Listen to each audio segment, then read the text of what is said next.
accidentally deleted an important contact from your Samsung phone? Don't worry, if it was removed within the last 30 days, you can usually recover it using the built-in trash feature in the Contacts app. In this guide, I'll show you the simple steps to restore deleted contacts in just a few taps. Opening the Contacts applications. Once you're on the main screen, tap the menu icon, which may appear as 3 horizontal lines or 3 dots, depending on your phone model and One UI version.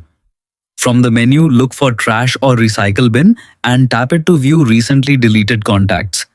Inside the trash folder, you'll find contacts that have been deleted but are still available for recovery. Browse the list and locate the contact you want to restore. If you're restoring a single contact, press and hold its name to select it, or tap Edit if that option appears on your device. Then tap Restore to move the contact back to your main contact list. If you've deleted multiple contacts by mistake, you can choose Restore All to recover every eligible contact at once. After the restoration is complete, return to your contact list and confirm that the recovered contact has reappeared.